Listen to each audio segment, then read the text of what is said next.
Nos seguimos con problemas de Coulomb, ley de Coulomb y distribuciones de carga discreta o continua. A ver, este problema es también de dipolo eléctrico, solo que ahora nos piden que encontremos las componentes del dipolo eléctrico X e Y del campo eléctrico en función de las coordenadas polares R y θ.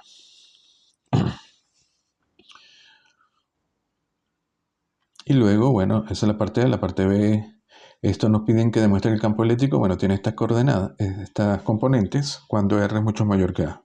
Hay que hacer una aproximación. Y la parte B, demostrar que la expresión por el campo eléctrico en coordenadas polares se puede expresar de esta forma, con las componentes R y θ. Aquí hacemos el mismo procedimiento. Tendríamos esto igual que antes. El ángulo θ lo medimos, R va del centro del dipolo al punto P y θ va del eje Y a R, en el sentido de las agujas del reloj. Bueno, hacemos lo mismo, tenemos X, ya lo habíamos hecho, y lo habíamos expresado tanto X como Y en coordenadas cartesianas X e Y.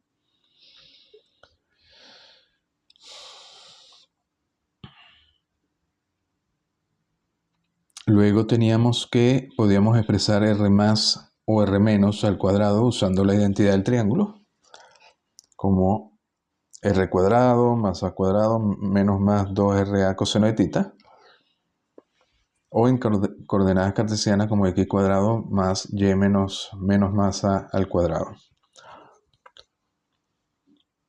Luego aquí en el denominador, tanto de X como de Y, aparece esta expresión X cuadrado más Y más o menos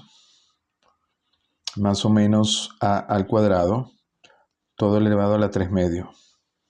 En el denominador, es decir, esto está elevado a la menos 3 medio. Esto lo podemos simplificar aproximando, tomando en cuenta que R es mucho mayor que A. Desarrollamos Y más o menos A al cuadrado. Aquí sacamos factor común R a la menos 3. Tomando en cuenta que X cuadrado más Y cuadrado, X, el punto P está en XY, así que X cuadrado más Y cuadrado es directamente R cuadrado. Y R cuadrado a la menos 3 medios, R a la menos 3, entonces sacan factor común acá, les queda 1 más A cuadrado más o menos 2AY entre R cuadrado. Y luego hacen el límite cuando R es mucho mayor que A.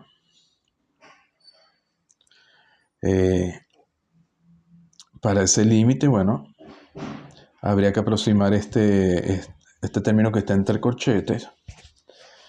Esto sería el equivalente a 1 más S a la menos 3 medios.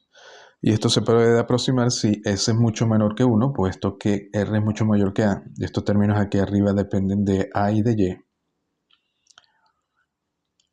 Así que si R es mucho mayor que A, esto es mucho menor que 1. Así que si aproximamos 1 más S, donde ese sería este término, la menos 3 medios, con S mucho menor que 1, se aproxima por 1 menos 3 medios por S, más 15 octavos S al cuadrado.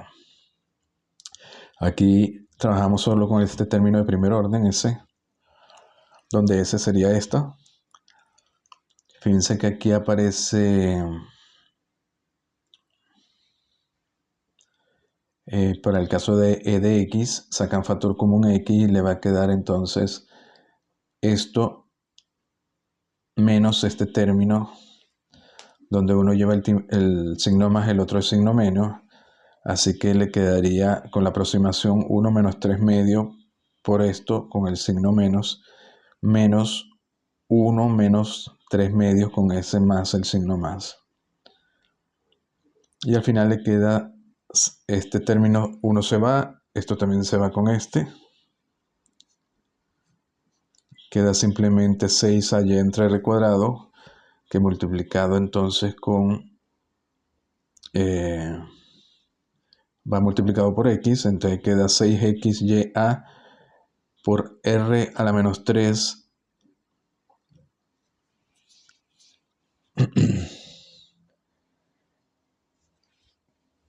aquí queda r en la menos 3 y la aproximación queda r en la menos 2, así que queda r en la menos 5 o dividido entre r en la 5. Bueno, tenemos aquí aproximado e de x. Hacemos lo mismo con e de y. En e de y quedarían dos términos. Y luego e simplemente la suma de ambas componentes. Esto lo simplificamos aquí. Al final podemos sacar factor común aquí 2aq, que era p. P es 2aq, y esto se simplifica esta expresión con la componente x y la componente y. Ahora aquí lo tenemos expresado de nuevo en componentes x y y en términos de r. Esto lo podemos simplificar tomando en cuenta que el seno de θ es x entre r y el coseno de θ es y entre r. Aquí nos aparece entonces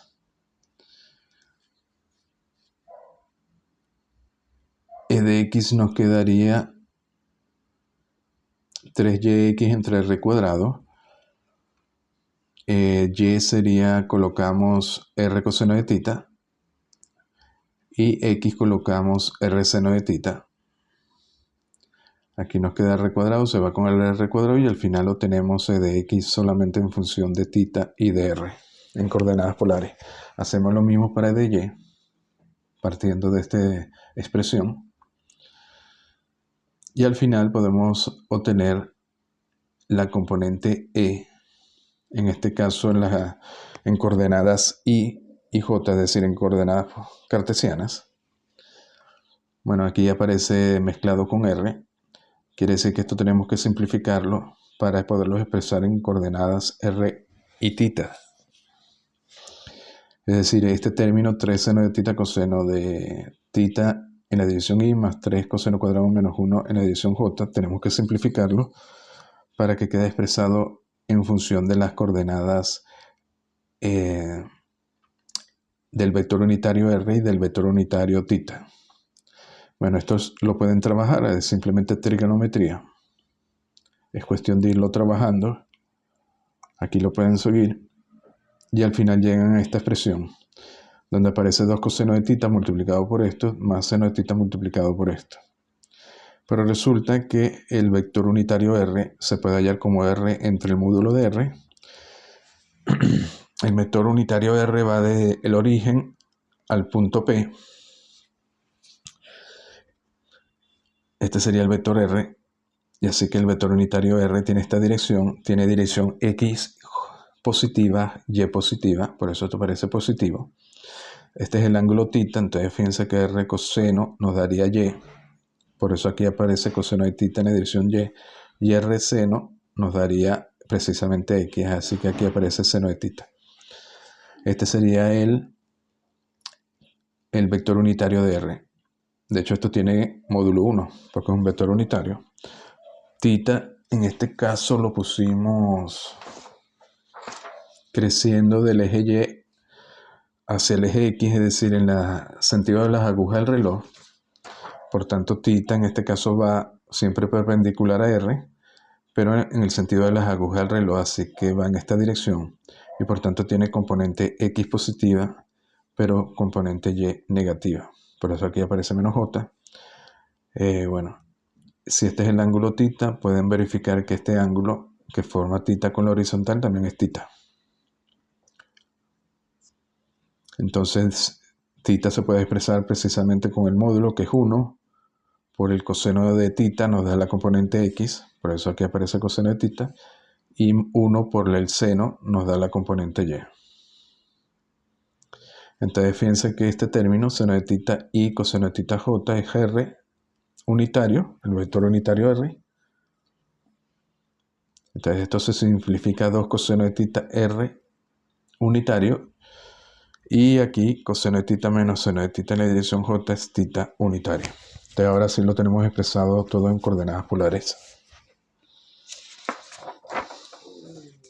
Y luego el campo E sería la suma de el módulo del campo eléctrico E sería la componente R al cuadrado más la θ al cuadrado a un medio.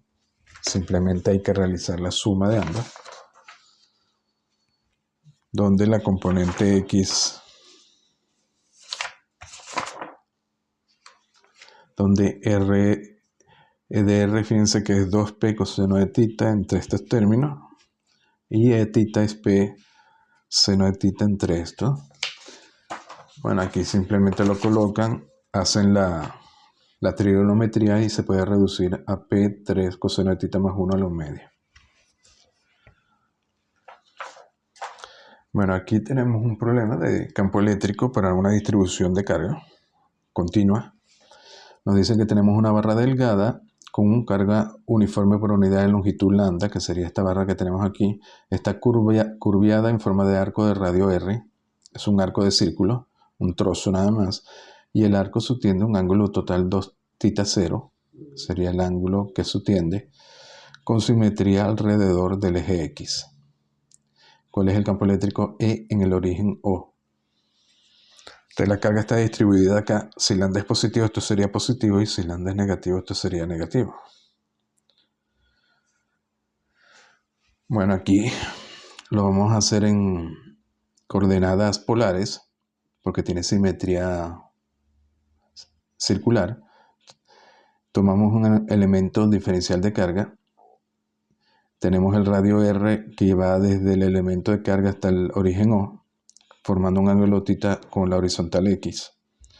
Así que si, partiendo de que esto es positivo, el campo eléctrico iría en la dirección del vector R, desde la carga eléctrica hasta el origen, hasta el punto P, que es el origen.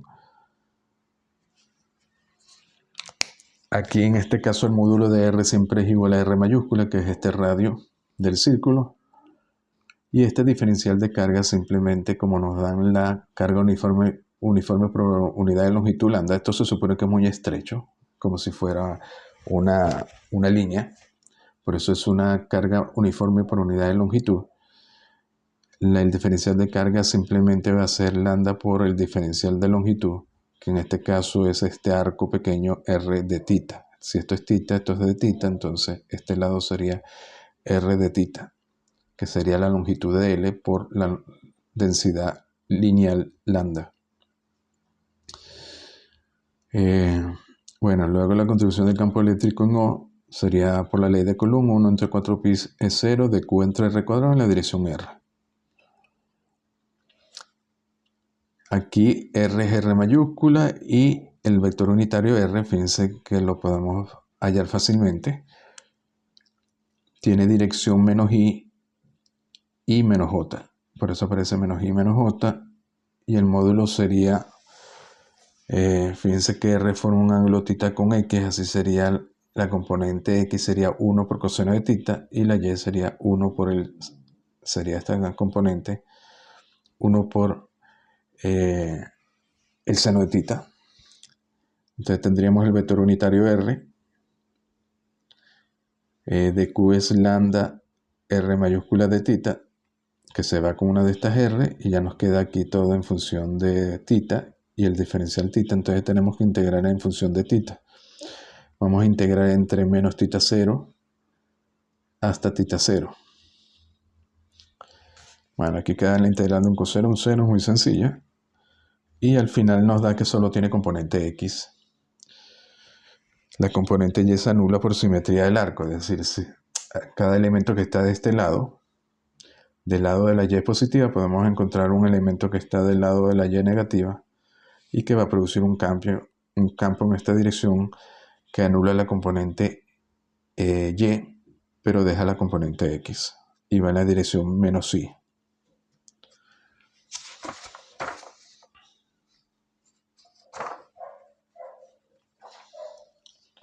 Luego podríamos hacer cuál es el campo eléctrico en el límite cuando θ0 es pequeño.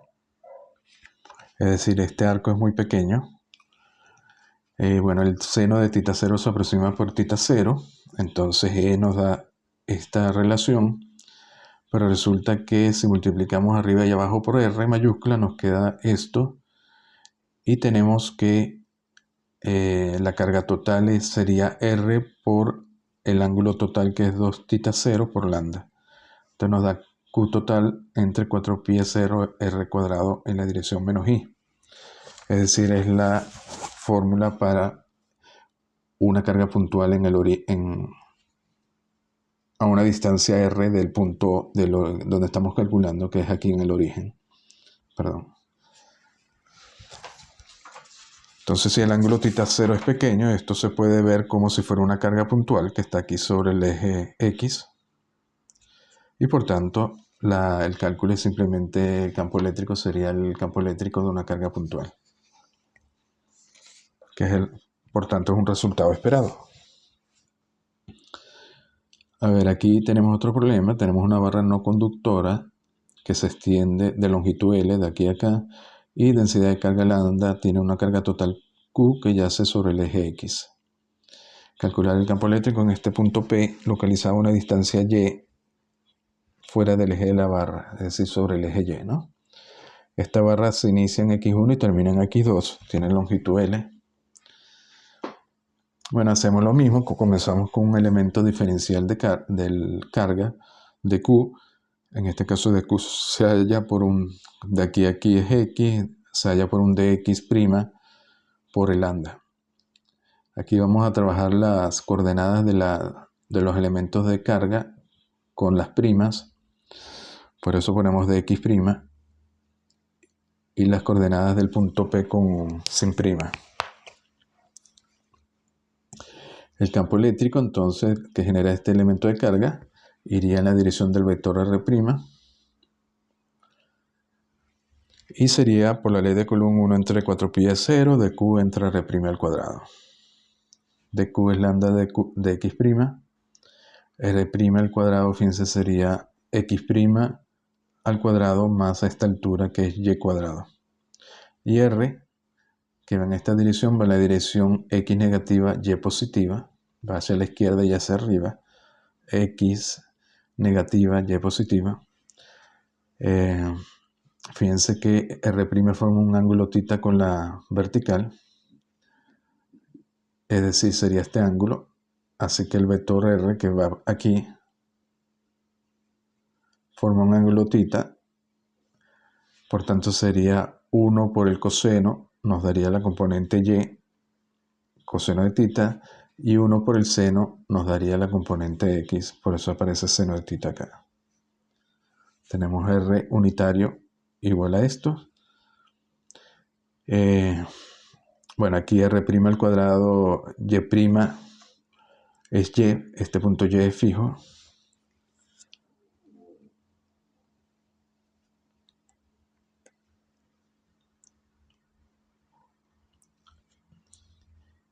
Recuerden que aquí, bueno, R' es la distancia que va del elemento de carga al punto P. Aquí vamos a calcular primero la componente x y luego la componente y. La razón es porque salen dos integrales distintas. Para la componente x de ex sería este término por el menos seno de θ. Nos queda entonces el seno de θ, lo podemos hallar también por x' entre R'. Recuerden que R' por seno de θ nos da x'. Así que x' entre R', es decir, la raíz de x' al cuadrado más y cuadrado. Entonces al final nos queda esta integral o este diferencial de x' de x' entre x' al cuadrado más y cuadrado a las 3 medios. Integramos como vamos a integrar en función de x', tendríamos que integrar entre x1 y x2. Bueno, esta integral no es difícil. Aquí simplemente hacemos cambio de variable, u igual a x' al cuadrado más y cuadrado. Du sería entonces 2x' de x', y x' de x' sería un medio de du, por eso aparece un medio aquí de u. Aquí aparecería u a la 3 medios y tenemos que integrar entre u1, que sería con x igual a x1, es decir, entre x1 al cuadrado más y cuadrado, y entre x2 al cuadrado más y al cuadrado, que sería u2. Al final queda, bueno, la integral de u a la menos 3 medios, que es simplemente u a la menos 1 medio, y la evalúan y hallan la componente x. Para la componente y hacen lo mismo, solo que aparece el término coseno de θ.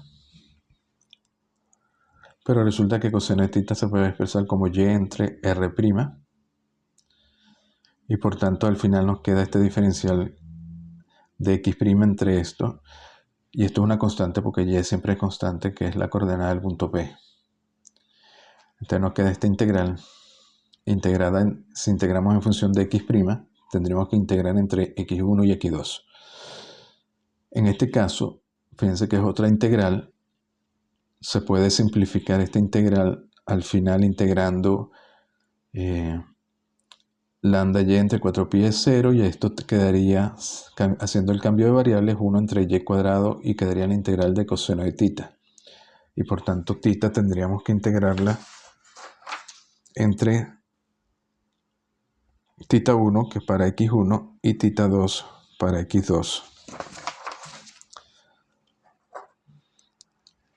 Si lo hacen, le queda en función de los senos, parecida a esta, solo que en función de los senos, ¿no? ¿Cómo tuvimos esta simplificación acá? En este caso se puede simplificar usando esta simplificación. Sabemos que tangente de tita es x' entre y. Esto sale de la geometría, tangente de tita es el lado opuesto x' entre y.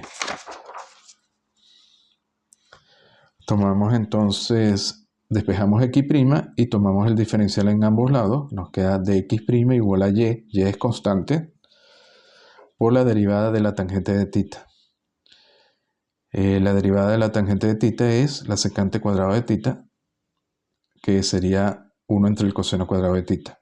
Entonces fíjense que aquí ya tenemos dx', que es este término, en función de y, que es una constante, y de tita. Faltaría el denominador, que es r' al cubo.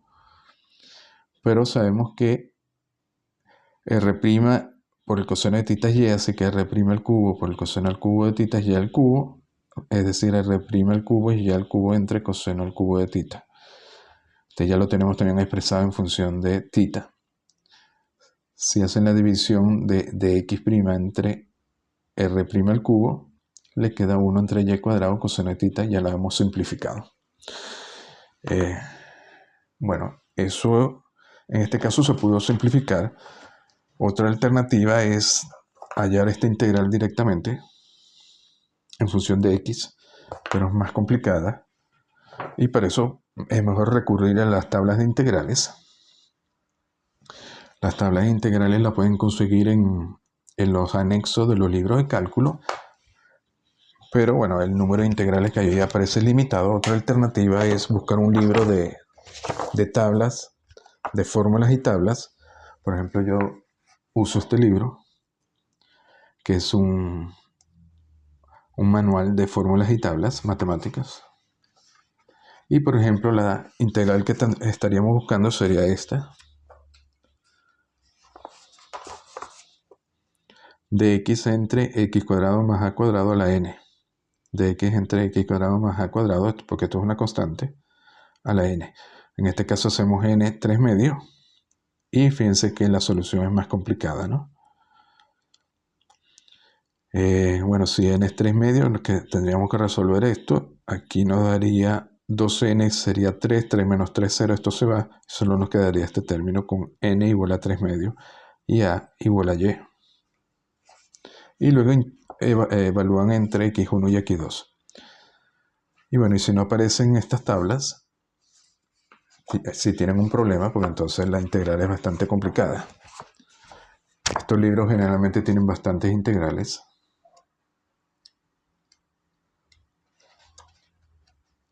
Y debería aparecer en esta tabla.